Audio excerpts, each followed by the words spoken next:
Today I show you how to adjust the door puller so it's opening the door all the way but also closing the door all the way.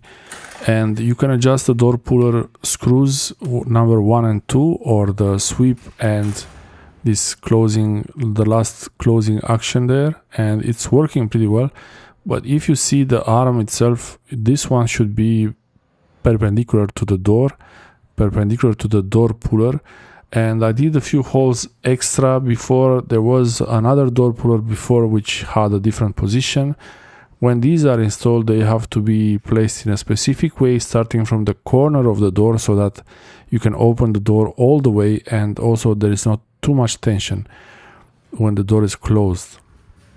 And that's the adjusting nut here. So this one has to be loosened, but it was already loose, and you have to either remove the arm completely from the door, but this one has an easy trick where you can actually disconnect it from the door puller, and you just have to rotate this whole thing. And yeah, this one now, it doesn't really matter, it doesn't have to be opened all the way. I'm just trying to bring it closer so you see how much I'm opening it. And that's, you can put a flathead screwdriver right here, and there is a kind of a ball joint in here, and there is a bit of oil here. There was a leak from that door puller, and one of the adjustment, number 1 for the sweep, doesn't really do much, so the door is kind of slamming too hard. But I was able to get it adjusted with the second adjustment option, and here just wiping a little bit of this oil. The leak for the oil probably happened because of dust that went into the door puller, I don't know.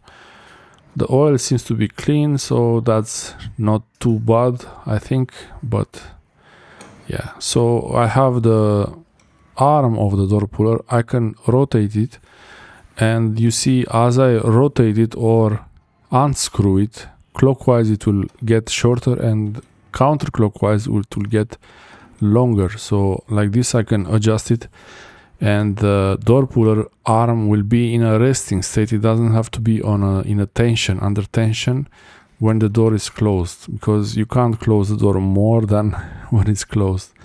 But the way it was done before here, it looked like it was still trying to pull the door after the closing position. You could make it too long, and then if it's too long, I will show you what happens then. It will actually not close the door. It will kind of stop at a point that is before closing the door. And you can close it manually with your arm, but the whole point of the door puller is to close the door, not to almost close it. And kind of this is kind of getting there. And I want to show you the differences. So now I open the door, and you see the position. Now it's working. Actually, it's working fine. It might be slamming a little bit too hard, but I want to show you what happens if I unscrew it too much. Here I wasn't trying to do experiments or anything like this. I was really trying to adjust this arm of the door puller to make it work as good as possible. Also, I'm trying to be careful not to unscrew it too much so that the thing doesn't fall out. But it seems to have enough place there, enough leg room so it can go forward outside. And now it's a big difference compared to how it was. And if I put them together, I have to move the arm of the door puller a little bit to the left.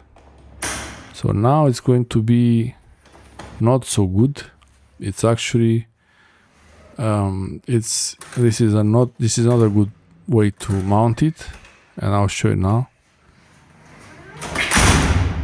Yeah, it's still closing. Okay, so it's still closing, but at some point I did get it worse, and it's probably now. So the door is open all the way, and I wanted to show you what happens when the door is closing slowly, and then the door puller is working there.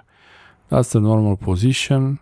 It should be able to open all the way to, you have a door stopper, so it should reach the door stopper and sit there as it is. and now when it's closing, you see it's actually not closing, it's just floating. It was floating somewhere before closing. Yeah, this is you can adjust this. You can adjust this by turning these screws. You can increase the tension of the number 2 screw here to make the door close faster. So I could try this. Just a tiny way to undo the screw a little bit, just a bit. And now it seems actually pretty good. So now it's really adjusted well with the door puller and the screws. Thanks for watching. I might make another video about this in the future to adjust the door stopper also.